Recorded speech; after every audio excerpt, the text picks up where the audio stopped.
話説咧，我而家單身，咁我嘅朋友咧就介紹咗兩個男仔俾我識喎。呢個 A 先生同 B 先生，咁我想問下在座啦，我應該揀 A 先生定 B 先生？太過分啦！你哋咁樣對我問嘉賓好啲，我覺得嘉賓會仁慈啲啊。你個應該小姐，你覺得應該揀 A 定 B 啊？係啦，你係我哋會揀嘅。暫時未有，係啦。好，唔該晒。如果唔係，我都會落咗下一頁嘅。係啦，咁其實大家都會知道啦，喺市場上應該係 B 會比較多人揀啦，即係冇乜人揀 A 啦。咁所以咧 A 先生其實遇到個問題嘅，就係咧佢好想拍拖，好想揾個人結婚，但係就揾唔到喎。咁於是咧，佢就做咗一樣嘢，咁係咩咧？就係佢喺網絡上做咗一樣叫做聽勸，呢個繁體字就係聽嗰個聽啦，然之後勸告個勸，即係聆聽勸告。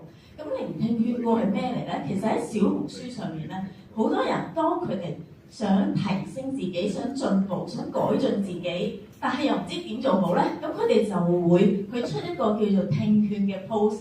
咁呢個聽勸嘅 post 咧，就會叫人哋你俾啲意見我，究竟我可以點樣改啊？好啦，咁所以咧，呢位 A 先生就出咗個聽勸嘅 post，就話我揾唔到對象啊！大家覺得個問題出喺邊咧？好啦，你睇今日8分鐘轉我就做順便，所以我應該話要做下非常嘅，係啦。好啊，咁你會見到咧有成6000個留言嘅喎，6000個留言話俾你聽究竟可以點改進。當然有啲係廢話啦，話俾你聽冇可能啦嚇，或者換個老豆啦，或者等等啦嚇。好啦，咁跟住佢真係聽咗嗰啲網友嘅意見啦，然之後去改啦。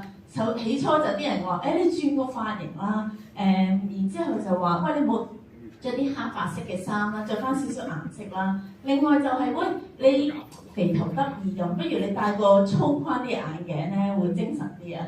好啦，咁於是咧佢就聽咗網友嘅意見咧，都真係改咗啦。喂，係咪有唔同咗咧？係啦。咁咧，啲網友都話：喂，唔錯喎！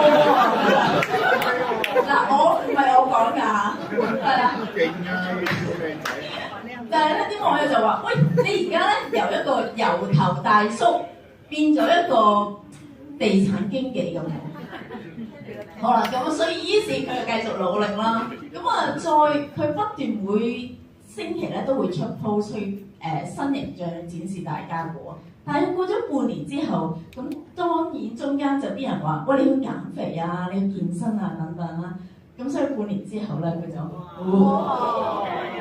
係咪吸引我啊？哇！真係係啦。咁然之後咧，過埋年半左右咧，佢就真係揾到對象，然之後結埋婚，亦都上埋外國嘅新聞傳媒喎。點解外國會特別報導咧？因為成件事好勵志啊！個勵志程度就係呢位先生，佢根本唔知自己問題出喺邊，於是佢就問人，而佢問完之後真係聽，真係去試唔同嘅方法，然之後最後做到佢要達到嘅目標。喺商業世界上面，其實我哋都應該係不斷去進步。不過好多時，我哋根本唔知道自己嘅問題喺邊。但係最慘一樣嘢就係你以為自己冇問題，跟住繼續落去，就好似我通常講到呢一個位，講關於商業嘅盲點嘅時候，我都好中意攞 Nokia 做例子，因為喺 Nokia 曾經係一哥。但係當佢跌緊嘅時候，佢根本唔知道自己發生咩事，就連個 CEO 當佢最後一日嘅時候，佢都係講話：我哋冇做錯過嘢喎。喺佢嘅角度，喺佢嘅世界，真係冇做錯過嘢。但係好明顯就係佢業務上好多嘅盲點，佢睇唔到，所以佢會話自己冇做錯過嘢。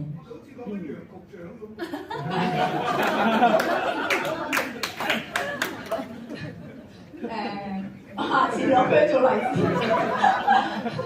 所以咧大家如果你想人生自己或者業務上想提升嘅話，聽勸係一個非常之好嘅方法。咁但係你又唔想自己出個小紅書 post 情願嘅話咧，咁有咩方法咧？咁就係、嗱 BNI 咧就係、強迫你情願嘅，因為咧佢有個計分系統，話俾你聽你究竟邊度做得唔好，所以被強迫你係一定情願啦。咁再唔係，喂你未入 BNI 喎，點啊？